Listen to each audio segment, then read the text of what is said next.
Hello, कैसे हैं? बिल्कुल बढ़िया चल रहा है। तो भाई शुरू करें। देखो, अभी तक हमने मिरर के बारे में बहुत कुछ पढ़ लिया है, स्फेरिकल मिरर्स लगभग पढ़ लिए हैं। अब उनकी एक छोटी सी प्रॉब्लम जो होती है उसको हम और डिस्कस कर लेते हैं।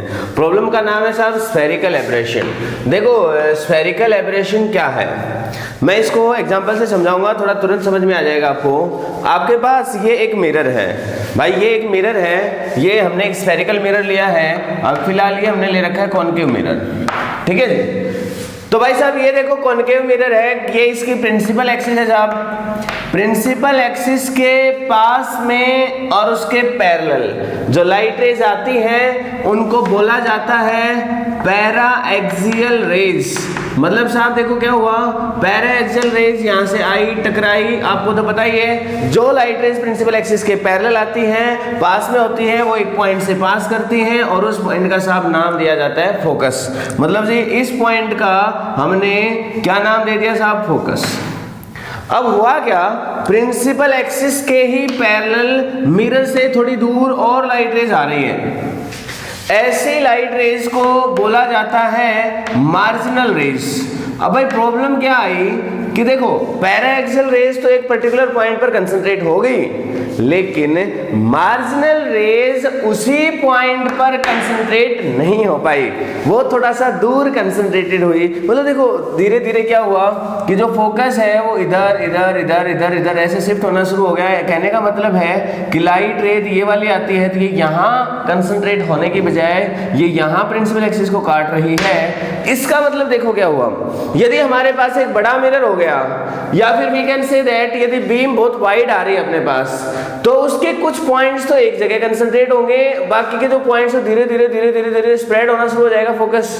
मतलब एक यूनिक फोकस की बजाय मल्टीपल फोकस बनेगा।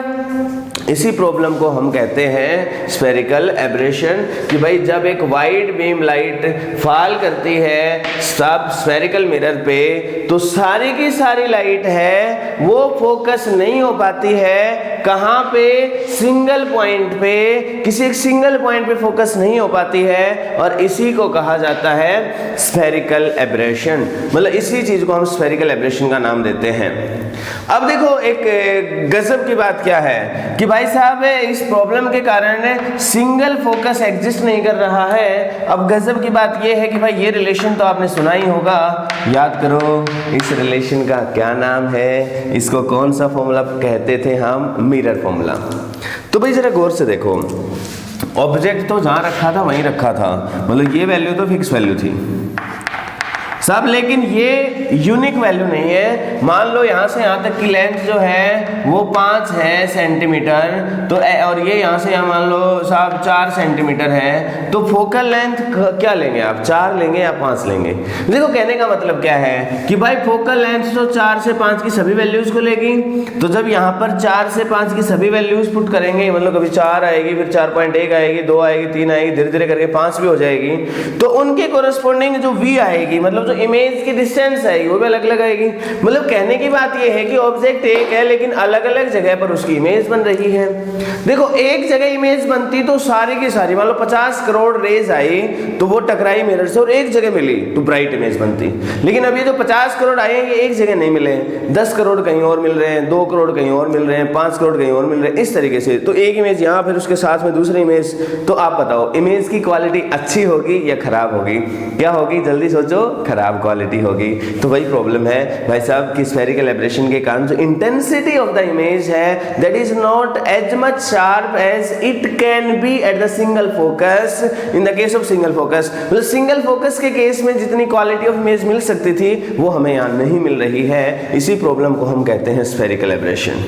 अब बात आती है साहब कि इसको कैसे कम किया जा सकता है। हम इसको कम कर सकते हैं, पहली गजब की बात देखो क्या सॉल्यूशन है कि भाई साहब आप स्फेरिकल मिरर ही ऐसे यूज करो जो छोटे छोटे अपर्चर के हो, पंगा ही नहीं होगा। मतलब कहने की बात है कि आप इतना बड़ा मिरर यूज ही मत करो साहब, मान लो इतना यूज कर लो, अपने आप ही मार्जिनल रेज आएंगे, नहीं बात बन जाएगी।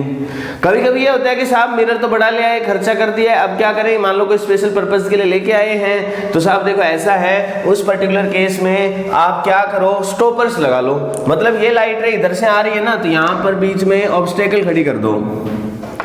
ऐसा करने से साहब क्या होगा, सिर्फ ये वाले हिस्से की लाइट रे एंटर करेगी इसमें, तो पैराक्सियल होगी, प्रॉब्लम नहीं आएगी। तो ये दूसरा सॉल्यूशन था कि हम स्टॉपर्स का यूज कर सकते हैं।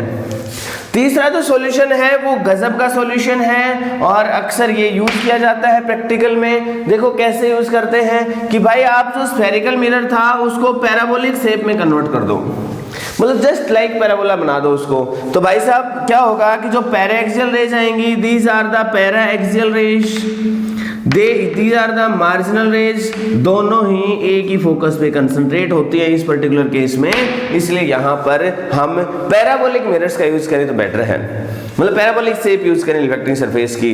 भाई यही जो कंसेप्ट है ये यूज होता है कब, आपने देखे होंगे ना डिश एंटीना, आपके घर पे टीवी को जो मतलब टीवी को जो सिग्नल्स दे रहा है, जो ऊपर आपका रिसीवर लगा हुआ है उसकी शक्ल बिल्कुल इसकी तरह से नहीं होती, हम उसको पैराबोलिक शेप में बनाते हैं ताकि ज़्यादा से ज़्यादा जो हमारे को इलेक्ट्रोमैग्नेटिक वेव्स मिलें तो वो एक पर्टिकुलर फोकस पे कंसंट्रेट हो जाए, तो अच्छी क्वालिटी का सिग्नल हमें मिले।